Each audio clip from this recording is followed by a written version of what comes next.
What's up? Hey, welcome to what I've kind of been calling the sauce tutorial for keys. Today, kind of just looking at um, kind of your secret sauce for worship keys, especially for the kind of music that we're playing here at Rocky. Um, I'm going to be playing it in the Beat Lab. Welcome to the Beat Lab. But this goes for the stuff on our Nords. If you're playing at a gig at another church or whatever, this is always just a great starting point. A lot of our songs will have lead lines, like Free Indeed has one. But there's a lot of times, especially in those verses, where it's pretty keys heavy, and there's not really a part. So how do we approach that? And the easiest way, and the way that we're kind of living in right now, is I'm just going to play octave and then the kind of block chord.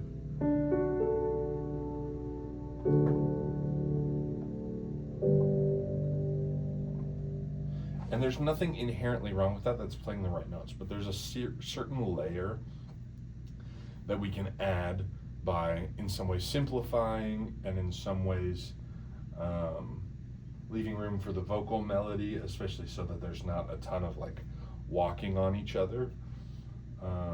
Because if we were just doing, I've got a song,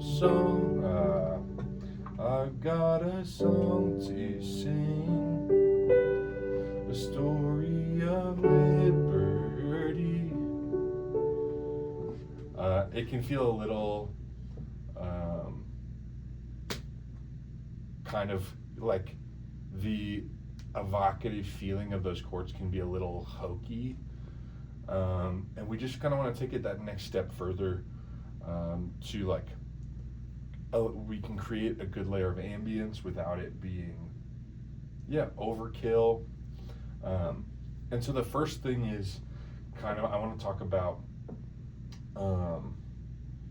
simplifying our chord voicings. So here I've got a pad in the key of D, so we can kind of just talk about how it'll fit over other stuff. A surefire way to win. If you're like, I have no idea what to do, there's not any cool lead parts or walking motifs. Grab the fifth and the root of the key we're in.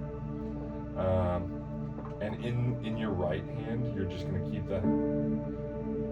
When we're in D, I like the D on top, just for voicing's sake. There's also the A on top is also plenty fine. It's really up to preference, but we play a D, and it's nice and wide open voicings. And you can kind of start there, and then a G chord. Again, you can still do the octaves that a lot of people do, and it creates this G2 chord where you're playing a G and an A, still nice and wide open. When you play an A chord, if you keep this, it's like an A sus4 and a B minor. It's a B minor 7. And something you kind of just have to realize is you don't have to have all the notes in the chord for us to know what the chord is. You don't have to go, okay, B minor 7, I'm going to do. And there's a time and a place for that. And I do that a lot. If I want just more density.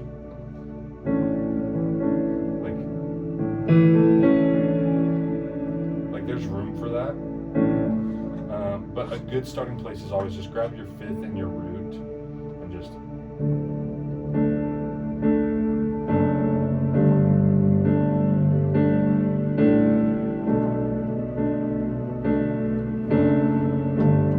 And you will always win with that. Now, when you're playing the 2 chord, you could keep the That's the one time I like to move it from the 5th down to the 4th, and it really opens it up and makes it like an E minor 7. And then as soon as you go back to your next chord,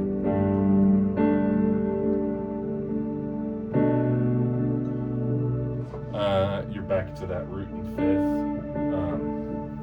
And I think that really is just a surefire way if you don't know what to play to win. And the next thing is when you're kind of vamping, you're not doing like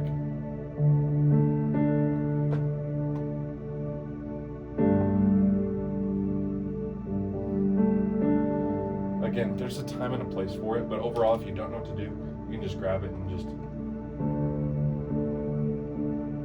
kind of keep time.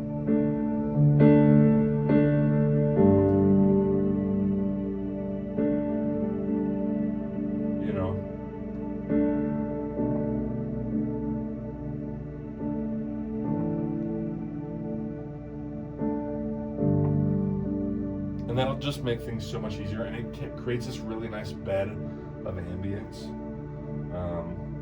that more melodic things, like if you're like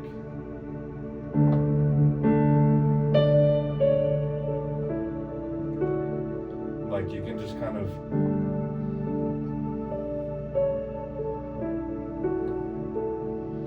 it creates a really nice bed for guitars or vocals or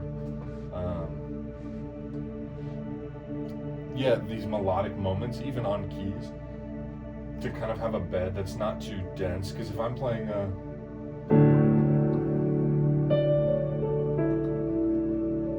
like if there's this 2 in that melody, having this, it's not necessarily bad, but it can feel a little crowded. So just having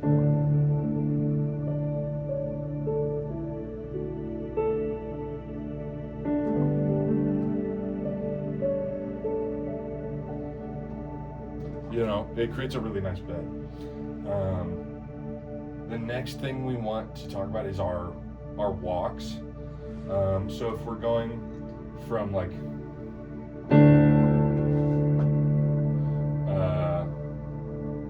a 1 to a 6 or anything to like a 6, you want to keep as many common notes as you can most of the time. Again, not always. There's always an exception to the rule. But this way you can have these moments. So if I'm like on a 4 and I want to create some motion to get us to the next one, I don't have to be like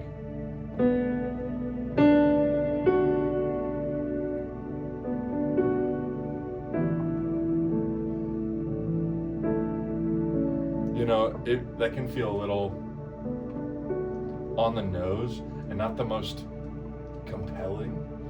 And so a lot of times I'll do like walks. So if I'm going to like the 6 chord, I'll go 6, 7, 1, like a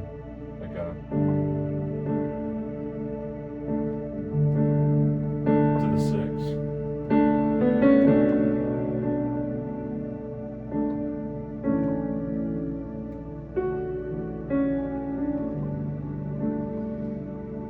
And I'll throw in a little bit of flavor that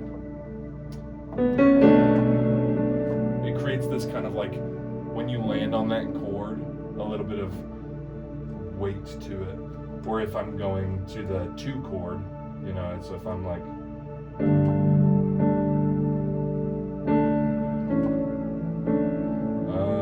if I'm going to the E minor, I'll want to go to that. So I'll go 2, 3, 4, because that is the 3rd of the 2 chords, so it really feels like you're hitting home.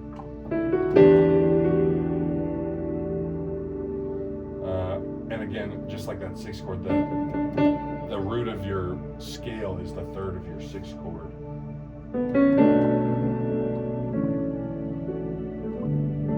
And again, this is all kind of just jumping off points, but I think it's really important that we create these good beds, especially it's like if somebody's speaking, anything that kind of helps mitigate those distractions, I think is going to be really, really helpful.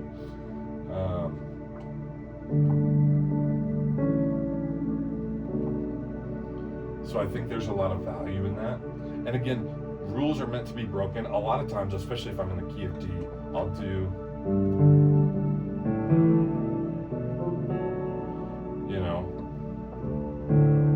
because I like those dense chords for some of the like lighter moments, the less like but that kind of comes to our next thing, is like choosing when to do what.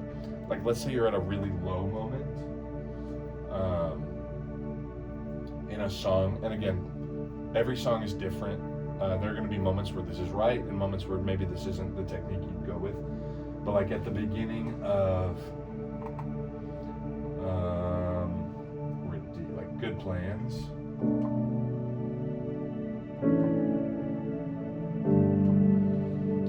like I'm gonna live down here really nice and open and wide.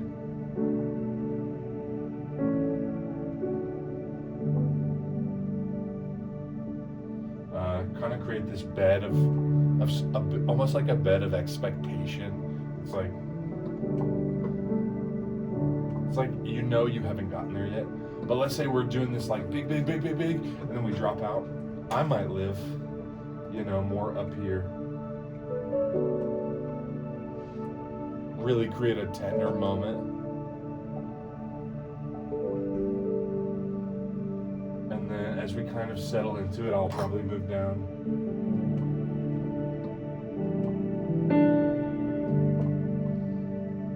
And you kind of just choose your moments to do things intentionally. You'll probably never hear me kind of live up here at the top of a song unless the song calls for it. There's a song called Jesus Be the Name that kind of starts like it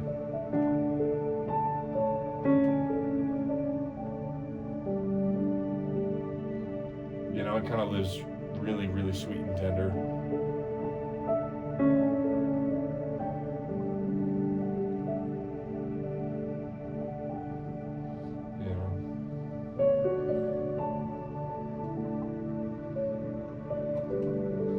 And so again, you have these moments. But yeah, I would say the kind of underlying thing of that is like, let's just choose our dynamics intentionally. Because music is so evocative of emotion that we just want to be intentional with our moments.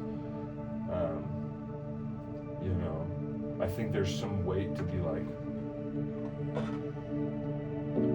the Lord is my shepherd, and He is everything I need. Creating this soft bed where you can kind of like really rest in the words, and Jesus Be the Name.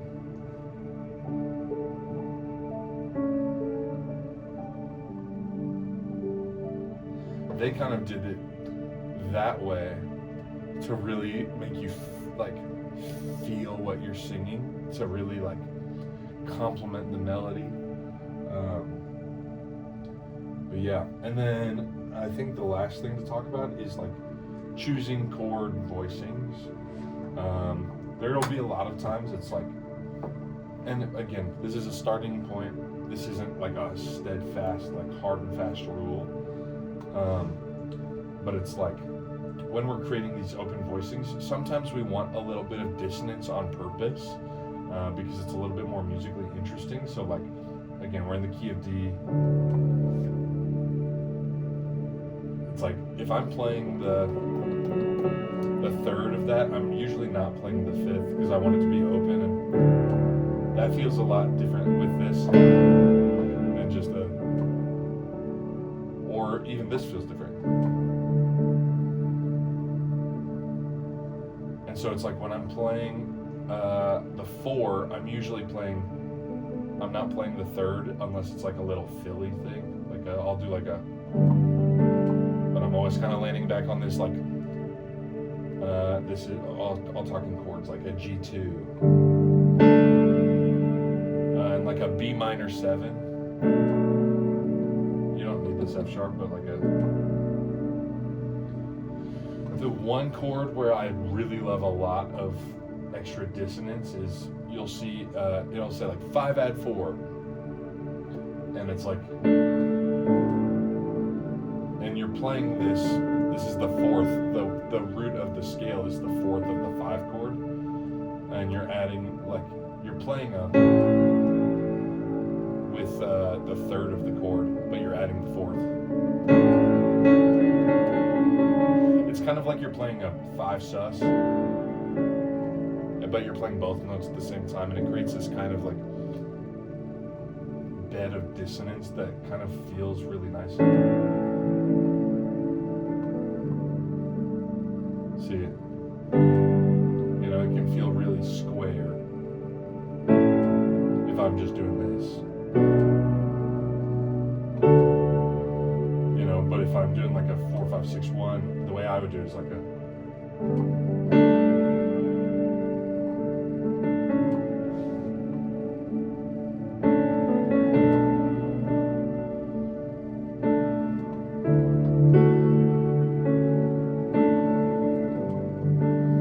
Again, not a hard and fast rule. Some songs will call for something different, but I think it creates this really nice bed of just secret sauce that is really easy to build off of.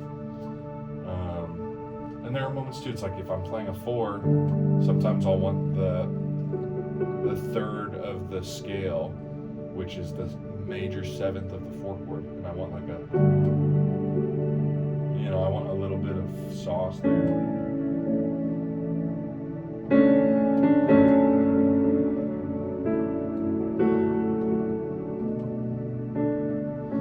I guess another place where I want this dissonance is like on a minor 3 chord. It just feels really like weighty. We don't do a lot of minor 3 chords, but it just feels really heavy in a kind of good way. Or like, but like in a 1/3. You know, we don't want to throw in the thing that makes it a minor 3.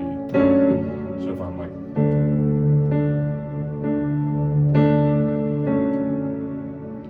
That feels way different than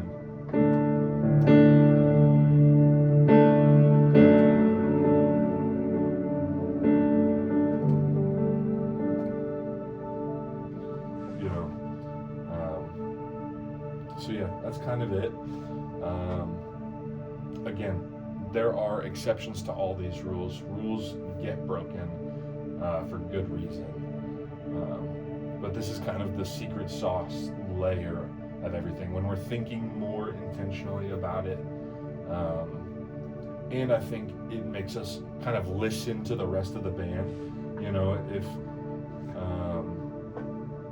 there's this like nasty like electric guitar super rhythmic thing, I don't also want to be on keys being like.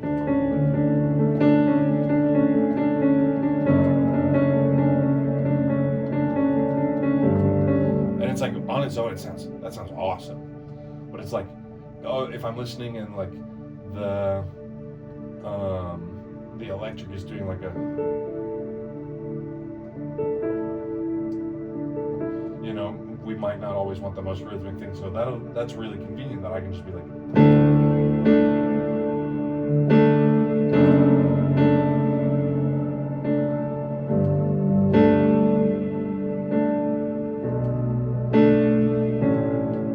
Save those like heavier keys moments for the like in this feeling. You do like a walk up like this.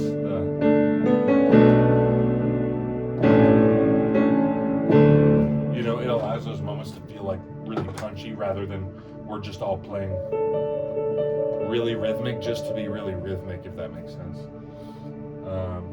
But yeah, that's kind of the secret sauce tutorial. Happy to answer any more questions. Yeah, and I think that also goes for like when we're playing under somebody. You know, let's say we're playing under the message, and it's like they're talking about something maybe kind of heavy, maybe kind of serious.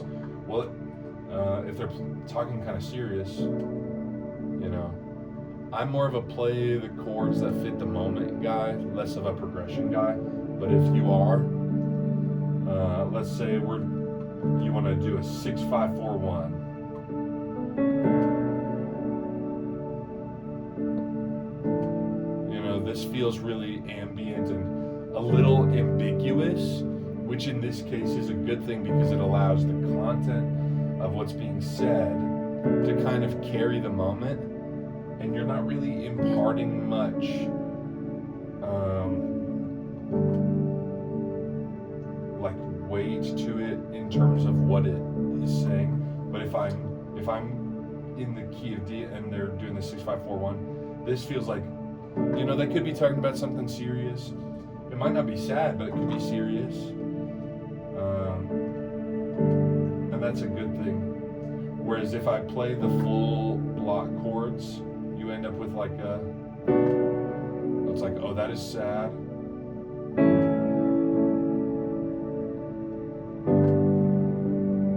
And especially when you hit it's like that imparts some level of emotion out of it that maybe isn't there.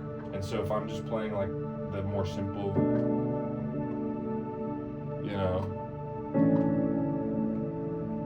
a little bit more ambiguous, it leaves a little bit more space for the content of the speaker to kind of carry the moment. I think that's really helpful, and makes it feel like we're almost a teammate of the speaker. You know, it's like they're in the band with us. We're letting the words they're saying be the focus, you know, rather than